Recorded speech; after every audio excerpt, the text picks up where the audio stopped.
All right, I started the record. We'll go ahead and get going. Again, I hope everyone had a great Thanksgiving and enjoyed time with family and all went well. So here we are back. Next few weeks will go quick, especially for this class.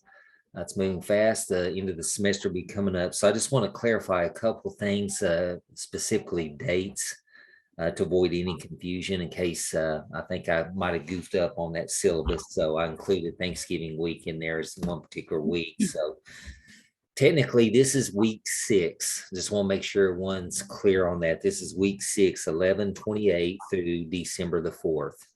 Okay.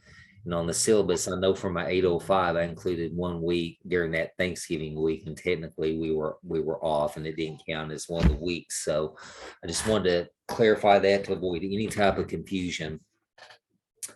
So this will be week 6. Week 7 is December the basically the blank. I don't have my date in front of me here. Excuse me. I'm sorry. Scatterbrain. It will be week 7 is that following week, which will be December the 5th through the 11th. And then the last week, the finals week, short week, will be starting on Monday the 12th and will end on Friday the 16th. So I just want to clarify that, especially if I goofed up on that listing on the syllabus, to clear up any confusion. So what we want to talk about before we went on Thanksgiving break, you guys were in your groups and basically you were doing step 1 of the FBA assignment. So you each individually within your groups were tasked with going back and completing those documents to start gathering your data. And then after you had done that, the next step is now you're going to compile the data into what we consider the prototypical student. So I'm going to share my screen, pull up some information, and we'll kind of work our way through it here. If you'll bear with me just a second.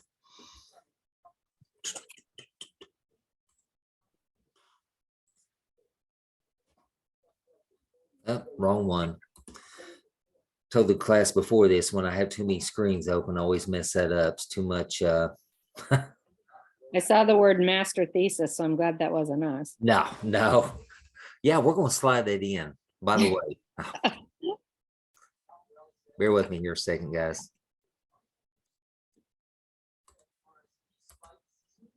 I did that in my previous section a while ago.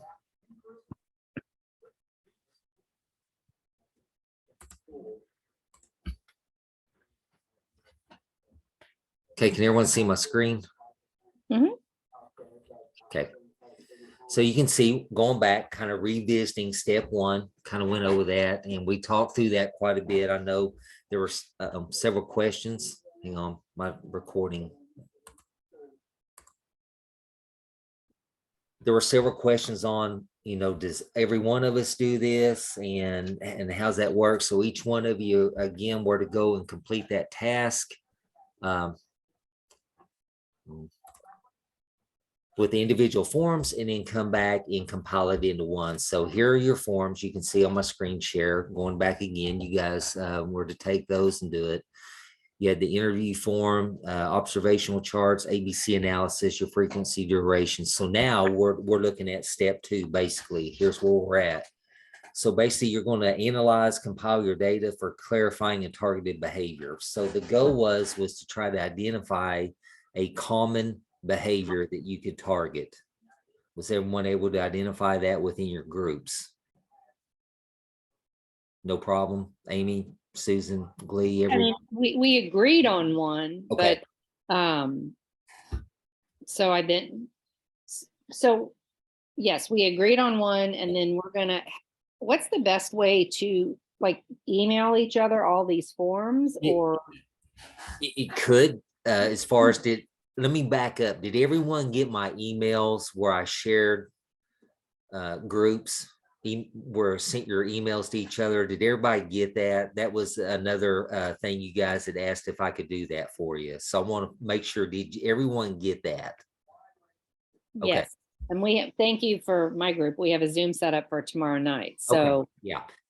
That's probably the best way to do it, is to share your set of documents with your other team members by email and just attach them. That way they can kind of see them. And then, Susan, like you said, you guys are going to come together and do a Zoom, and that way they've had some time to preview those in advance. And then that way you guys can start talking through that. It's really Okay. probably the easiest way to do it for this assignment. If you're familiar with Google Drive, I just created a shared folder with me and our group mates, and they can just put everything in that shared folder. And that's another way to do That it. my group, I don't know who's talking. That is Rachel McCluskey. Okay. So for those of you that are Google users, and Google's awesome, by the way, it's a great tool for sharing documents. As Rachel said, doing a shared folder where you can drop it in and then your group members can all access that. That's an awesome, easy way to do it. I would encourage you to do that. It'll save a lot of emailing back and forth and multiple emails. You can just literally go to that drive and pop that folder open, and there it is. Okay. Okay. Do you mind clicking on that step 2 analysis, just so, I guess, so that we all understand the form, what we're supposed to? Yeah, you bet. Let me. Okay, so this is what your group you're going to identify these areas here collectively for your prototypical students. So you're looking at the definition components. Defining the problem behavior is the first step in conducting the effective functional assessment. So we're going to, in order to arrive at a good definition, need to define what can be observed and measured and answer the following questions. What does the problem behavior look like? Okay, so Susan, I'm just going to use your group for an example. You guys said you identified a problem or behavior. Yeah, I think we nailed non-compliance, didn't we, you guys? Okay. It was very broad. Okay, yeah, it is. So as far as being non-compliant, so non-compliant behavior, right? Mhm. Under these, what are some specific things that would be non-compliant? Do you see, is it more common for them to just not be completing work? Is it more inappropriate language, destruction of property? I mean, what's probably, how can we narrow that down out of the items listed there? Or it gives you an other and you specify it. Okay, I can't see that form. Can you guys see it? Okay, let me back off of this. I'm sorry. I apologize. Let me Okay. back off of Just it. so we can be clear tomorrow. Yeah. Can you see? Oh, thank you. Yes. Okay. Thanks for letting me know, because from my side, it looks like you can see it. So I appreciate that for letting me know. Okay, so back to the non-compliant behavior. It kind of narrows it down here. You're trying to really narrow things down. If any of these areas don't really fit it, it gives you the option to click on other, and then you specify it. So I have a feeling like, I mean, I'm just going to speak out here. I mean, all of us are observing non-compliance in different, right? So, I mean, not using computer transition properly, blah, blah, blah. Yeah. So I guess, how do we, all of our kids are going to have different non-compliances. Are we going to just pick the one that we see the most out of our 4 Yes. kids?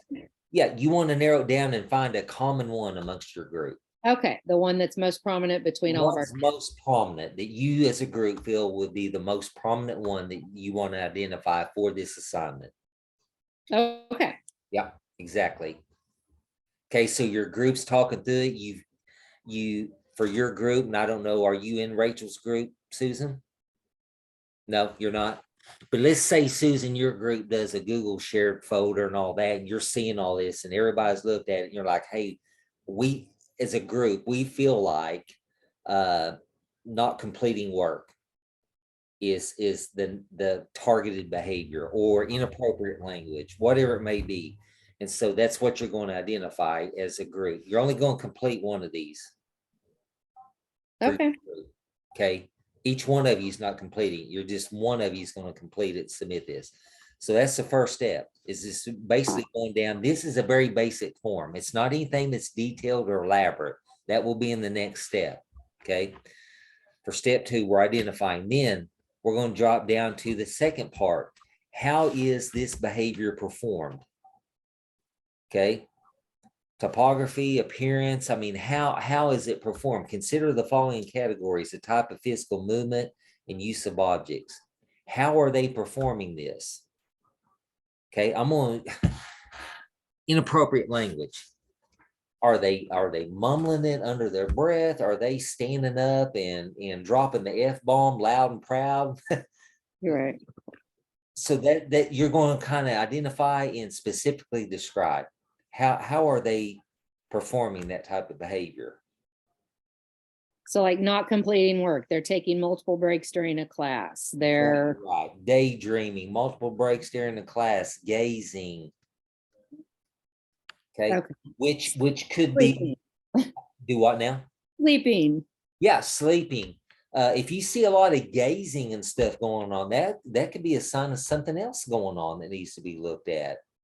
If you see a lot of just gazing off and dazing off, who knows, they could be having some mini seizures and just, you're kind of losing them for 20 and 30 seconds at a time. So, I mean, that could lead into other things. So step 2, you're getting more descriptive. You're kind of defining and telling us what the appearance of this looks like. Step 3, we scroll down here on this form. How long does it last when it occurs? What's the duration of it? Check a box that corresponds to the approximate length of the action. Circle the appropriate time measure. Okay. Is it 1 to 2 seconds or 1 to 2 minutes? 3 to 5 seconds or 3 to 5 minutes? What's the duration of this? Is this off and on, Susan, for 60 minutes? Right. Is it typically, does the student come in and they display this for the first 5 to 10 minutes of class, and after you implement a corrective action, they are able to get on task, and the remainder of 45 minutes of the class, they're on task? Okay. Are you seeing it typically the first 5 to 10 minutes? So every group's going to be different there. Okay, so you identify that. Then step 4, we're going to go down and we're going to answer this. How does it occur? Indicate the rate of occurrence. Is it 5 times per 15 minutes? Is it 4 times an hour? Is it? So every situation is going to be different. Yours might be 4 times through the course of a class period, through an hour. Or like three class periods out of 7 class periods, or There just, you go. okay. Yeah, being able to just kind of get some descriptors in there. Okay.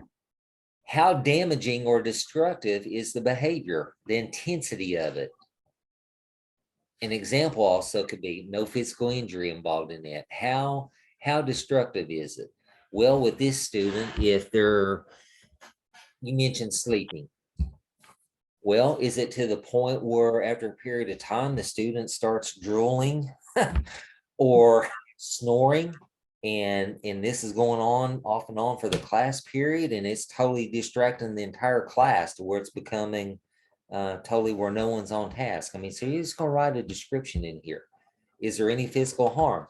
You might have a student that's standing up, screaming and throwing chairs, depending on what type of classroom environment you're in. If you're in a classroom with students that are emotionally disturbed, we're going to see some pretty excessive things here. We could see some physical injury, kids standing up, screaming and cussing and chunking chairs. I mean, it's a wide variety. Okay. Okay. Then we're going to drop down to step 6, or item number 6. Where does the behavior occur and who is typically involved? Is this behavior with your prototypical student? Is it in the classroom setting? And who's involved? Is it the people immediately around him or her? Is it the entire class? Is it just the student alone by themselves, gazing off multiple times? There may not be any other students involved. It may be just the student themselves. Okay. Okay. Is it the setting? Is it occurring Outside of the class, is this problem occurring in the cafeteria or in transition from the resource room back to the regular room, or resource room to the cafeteria, or PE, or any other special class or specialty elective type course? Definition summary, using answers from items 1 through 6 above, write an operational definition of the target behavior. There's an example. During transition, when new students are present, Jane strikes peers with an open hand on the back for 2 seconds, 3 times per period, with no physical injury. So basically, that's an example that's being provided to that. So yours, during the first 15 minutes of class, John comes in and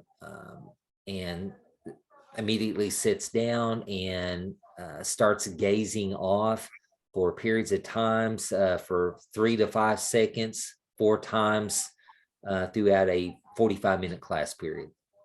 All right, so we're just taking those little snippets that we Yep. put in above and put them in a sentence. That's exactly right. Yep. Okay. Exactly right. Then we get down to part 2, factor identification. And this is focusing on setting events. So using the checklist that's going to be provided below, and I'll scroll down just a little bit, you can see some checklist here. Identify factors that usually occur prior to or as a result of the problem behavior. Factors that appear to set off or precede the problem behavior. Identify teacher behavior. Okay. Is it a task explanation or a demand, performance feedback, evaluation? What are some teacher behaviors? Then the student behavior. Drowsy, sleepy appearance, physical complaints, hungry, pain, disturbed affect, sad, angry, have an angry appearance. This could be common if you are working with a student that has a suspected categorization of emotionally disturbed. You can see their emotions swing from one extreme to the next. That may be the type of student you got groups identified. Is it excessive motor activity? Are they fidgety, restless, continuously tapping of a pencil, tapping of the feet, tapping, the top of the desk? Poor attention. Whether it's negative, is it negative attention or poor attention that's positive? So you have a positive and a negative. Peer attention. But the antecedent isn't always going to be a teacher behavior. The antecedent could be doesn't understand instruction or Could be. right? Yeah, exactly. Okay. Correct. Okay. Yep. And I said poor. I meant to say peer on here. So on those last two. Then we drop down and there's environmental factors listed for that, Susan. So elevated or excessive noise levels. If that particular classroom is just noisy, it's a large group, they may trigger a behavior. Okay. Is it due to presence of unusual or extra adults in a classroom? That may happen. I'll give you an example. I was going in just to do some simple observations on a student that was suspected autistic tendencies.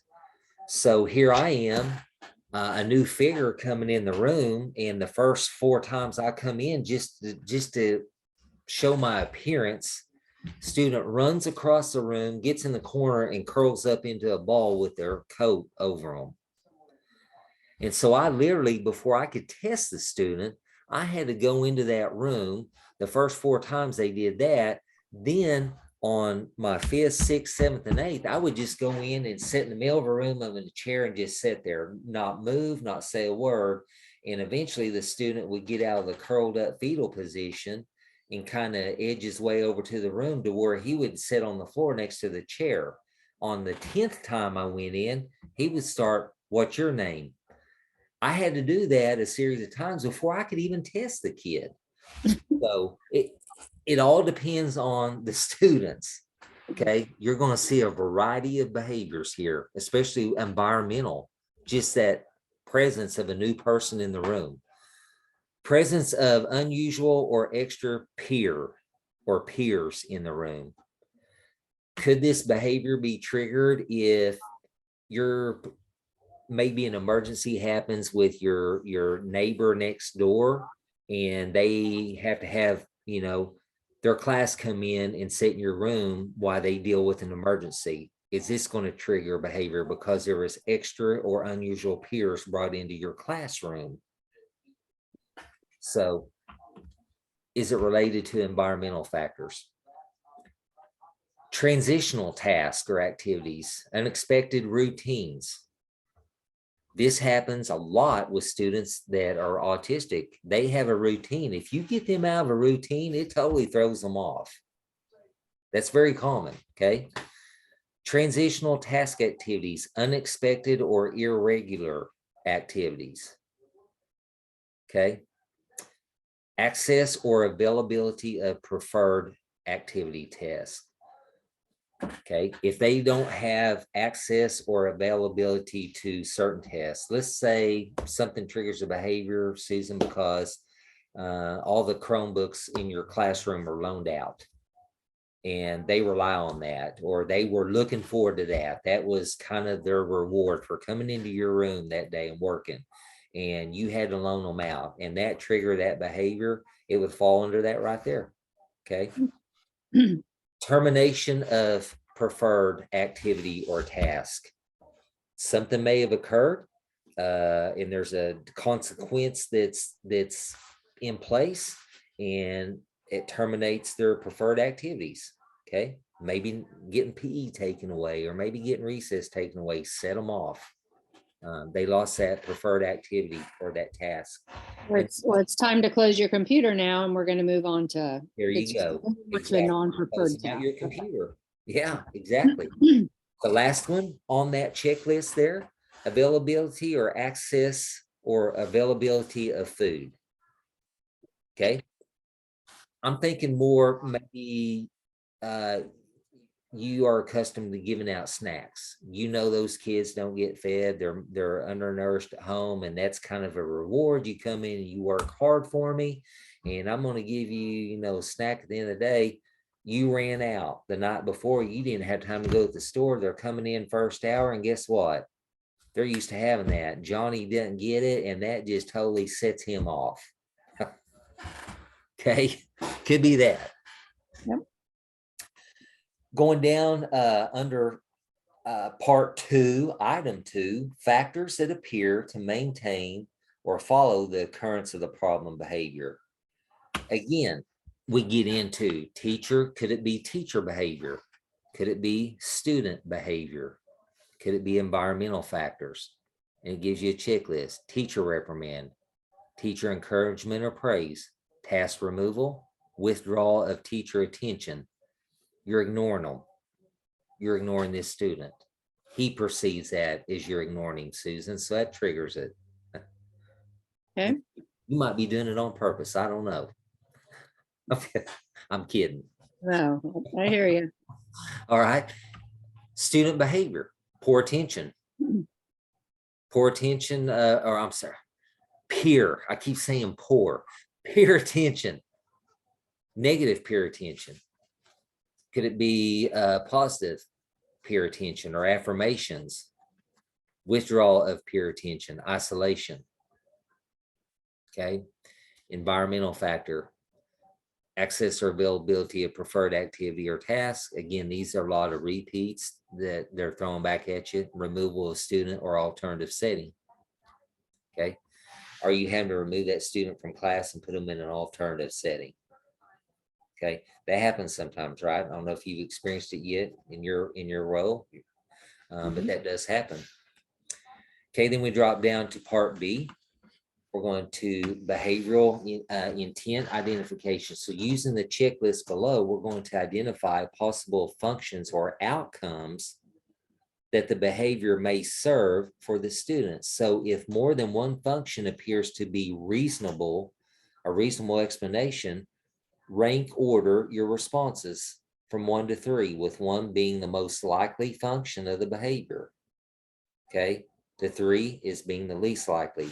So it gives you a checklist here: attention, tangible reward, gain access to objects or activities, gratification, escape, avoid task, or an event. Power control, acceptance, affiliation, and approval. Sensory stimulation, expression of self, justice or revenge. Escape, avoid attention. Other, is there an other that would fall under that? So you just go in and rank order those based on your student that you feel are possible functions or outcomes that the behavior may serve. Okay. Mhm. Then we get into this last section, the functional hypothesis. So we're going to basically create a hypothesis statement. So using the information from sections 1, 2, and 3, you're going to construct a hypothesis statement according to the form. When, and then you're going to identify the settings. When, identify and place in your settings, the student will, and then you identify the behavior. In order to, what's your intended outcome? In order to, we're going to put in our intended outcome or function. We're basically creating a hypothesis statement.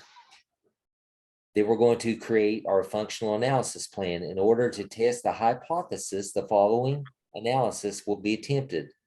What are going to be some contextual modifications? What changes in the environment and or teacher behaviors will be attempted? What would be some changes in the environment you think you could put in? Depending on the student and the behavior, it's going to vary. I mean, I'm going to see a variety on here because there's going to be a variety of behaviors identified, but It could be seated near the teacher, working in a group with a responsible peer. it'd be that, exactly.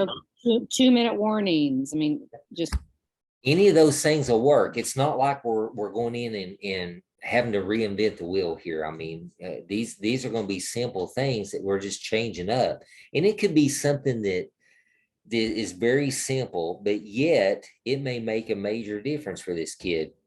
Even moving them up, Susan, you mentioned, even if it was moving them up closer to that teacher, just that proximity, that giving that student an affirmation and being in proximity of that teacher. You may be that safe person to them. That may make a world of difference. And all you're doing is moving their desk up 6 feet.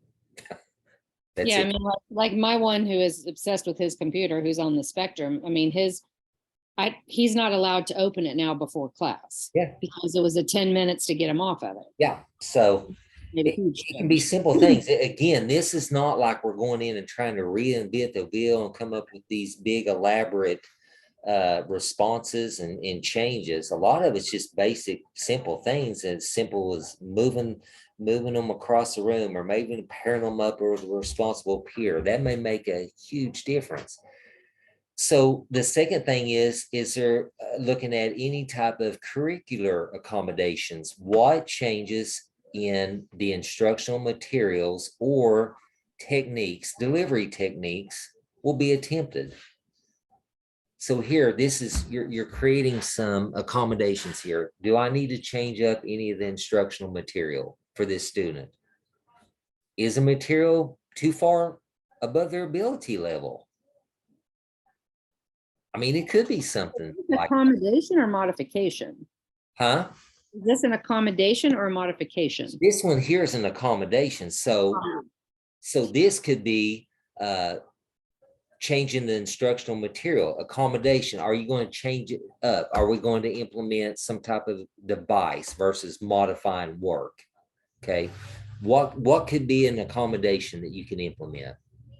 Well, paper test instead of a computerized test. There you go. Yeah, especially if you're having trouble with that student once they open that iPad or the Chromebook, right? Takes Yep. forever to get their attention. Yep. Sounds like with your student. Yep. So you're going to describe that accommodation and what techniques will be attempted. Okay. Again, it can be something very simple. It doesn't have to be anything elaborate. A replacement strategy. What new behaviors or what new strategies will be taught with that behavior? So are you going to have to implement some new strategy, Susan, I keep going back to you because you're bringing up ideas. I keep talking. No, you're fine, and that's fine. You mentioned switching over to pencil and paper tests. So in order to do that, are you going to have to teach a replacement strategy? What new behavior or strategy are you going to have to teach in order to get that accomplished? 'Cause you Well, somewhat may have to ease into it with this particular student, because sounds like any little thing out of the ordinary may totally blow their mind. yeah, when it comes to the computer, so behavior strategies will be taught. I mean, it's, you're obviously you're going for self-regulation and transition. Yep. So I mean, I involved them in their behavior plan, like, and, we talk, he has a daily checklist. Did I, how many times was I prompted, and he rates himself. So Okay. that's a self-rating behavior analysis on a daily basis, geared at this one behavior. Right. So, and that's the last item on this particular form template. So a lot of things you're just kind of identifying them here in the first parts and using that information to create the hypothesis statement, and then any type of modifications down here or accommodations. Again, this is step 2. You're just creating this information, and then we're going to roll this information over the following week when we go into step 3, into the actual FBA template form. Okay. Okay. Once I went through that, does that kind of provide a little bit of more clarification for you? Yeah. So we're not each doing one of these. We're going to compile everything and we're going to create our student. Yep. And this, the one thing we're going to submit. That's correct. Yes. Okay. Right on. And then for step 1, you want us to compile all of our data. Yeah. Step 1, you can just compile it into one document, submit it through for step 1. Okay. Yeah. Meaning this document right here, right? This is actually step 2. So step 1, you'll take for your group, Susan, you'll provide all your documents, and then your other group members, and just put it all into one and submit it as step 1. Okay. So it'll be multiple pages of those individual documents. Oh, so are we all submitting our ABC, our interview? That's step 1. Yeah, Okay. you do that for step 1. You've already done that, right? So you just need to submit it. Okay, so you'll see everybody's individual. There you go. Exactly. I will. Yes, ma'am. And that wasn't already submitted yet, was it? No, Okay. you can do that because I got off due to this Thanksgiving deal. You can actually do that when you submit step 2. Perfect. You'll submit step 1, which is all of your documents wrapped in together. That way I can see them all. And then you can drop down and submit step 2, which is this single document that I covered just now with you. That only one of us will submit on behalf Only of the. one of you on behalf of the group. And because you're linked together, Susan, if you submit it on behalf of your group, you'll submit and it'll tie it to your other group members. So when I go to score it, it will give the score to all 3 of you. Okay. That makes sense? Mhm. Okay. I have a quick question. So we submitted, like we divvied up the first 10 forms and each compiled like 2 of each of ours and already submitted. Do you want us to resubmit with No, everybody's form? If you already did that, that's fine. Okay. If we didn't each They submit were all of ahead. our forms, we Yeah, just and that's each did fine. like 2. You won't need to redo Okay. it. I've already got yours, but Okay. going back, and it's on me. It's me getting off on the Thanksgiving and all that, with that week and the confusion. That's why I wanted to clarify Yeah. the meeting. You can actually, Okay. your group hasn't, you can do it when you submit that step 2. Not going to get ding points or anything like that. That falls back on me. That was my fault as instructor. Okay. Okay. You've already done it. Okay. Yes.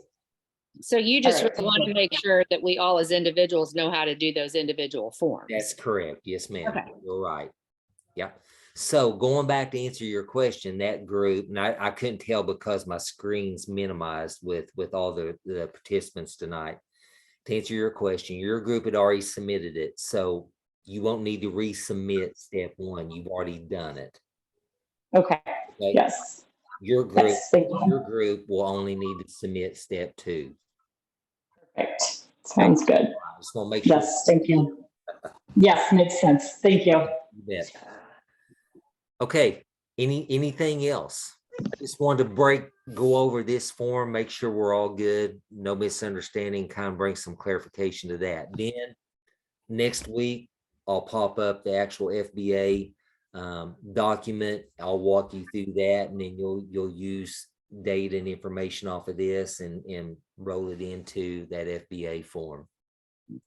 There are no more discussion boards to post, are there? Okay. Nope. So is step 2 due this Sunday also? No. Okay, Step 2 will be due that following week. Okay. Not this week. I'm off because of the Thanksgiving. So it's actually going to be due on the 11th. Okay. Okay. Then actually next week, in addition to me covering that FBA assessment form, which is step 3, I'm also going to pop up and go over the behavior intervention plan, which is basically your final. Okay. And all of this will roll into that behavior intervention plan.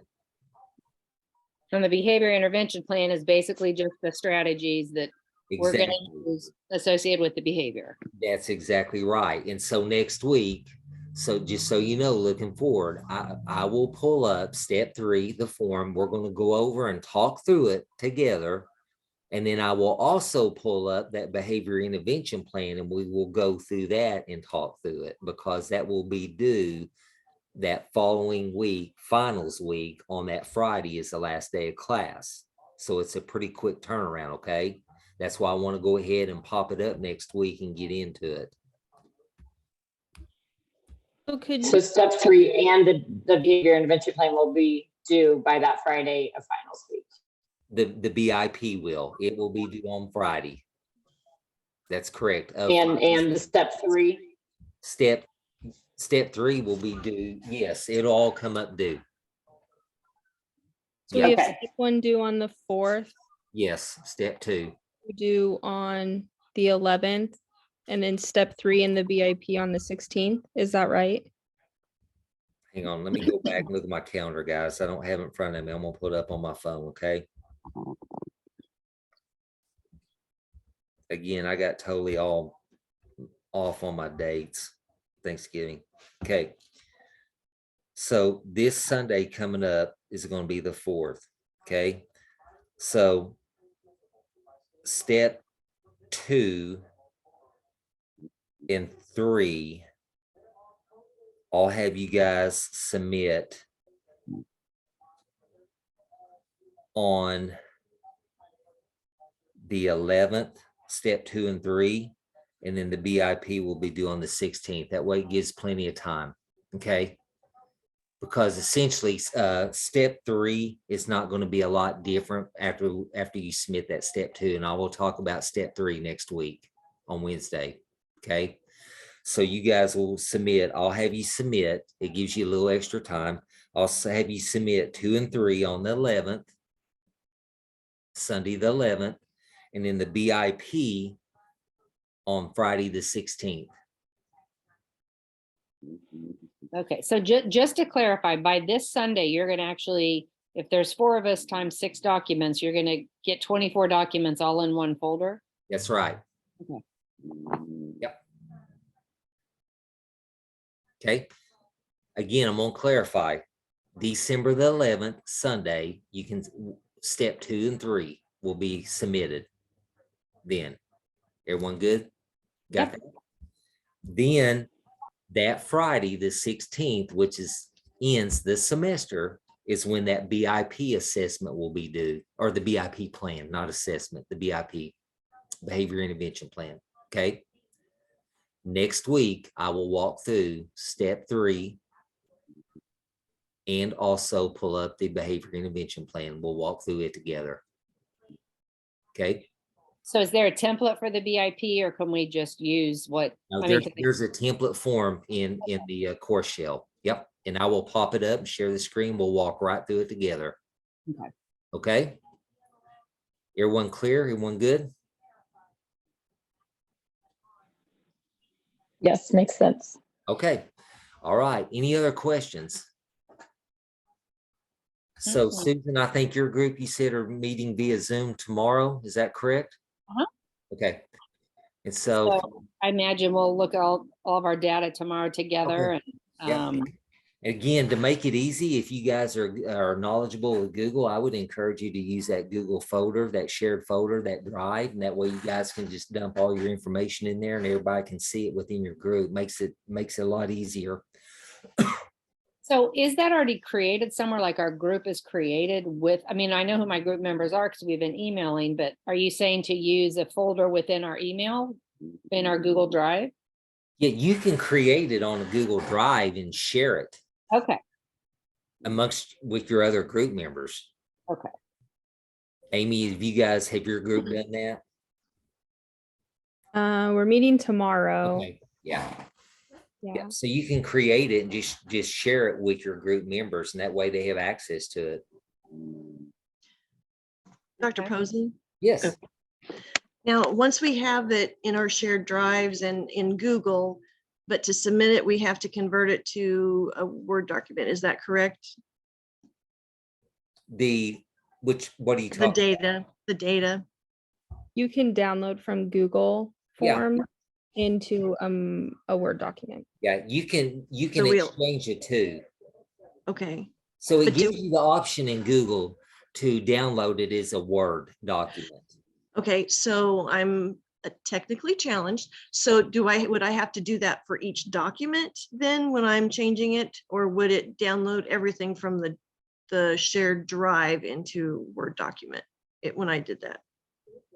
I believe you would have to do it for each one of the documents. It Okay. would convert it That's from kind of the what I was thinking, but I Google wasn't sure. Doc, unless I'm missing something in settings on that. Amy, are you familiar with that? You can, once you're in Google Drive, let me get to it so I can make sure I'm saying the right thing. Okay, On the left-hand side, there's like a new button. You can do like a new folder. And then within the folder, you could do a file upload, and that's where you can upload each individual data form. And I just like filled all mine out on paper, and then I like manually typed it into the forms. And then I actually, instead of having like one sheet for my interview, one sheet for my frequency, one sheet for my duration, I just copied and created one. I like did a page break and I pasted it so that all of my step 1 is now 8 pages. Right, I got you. That's a good idea. Yeah, That'll help you not look at 24 documents. there you That go. is a good idea. Thank you. Google, once you learn some of the ins and outs of it, it's an amazing tool. Especially the shared folders. So. Right. Okay, anything else before we go? Any other questions? I don't think so.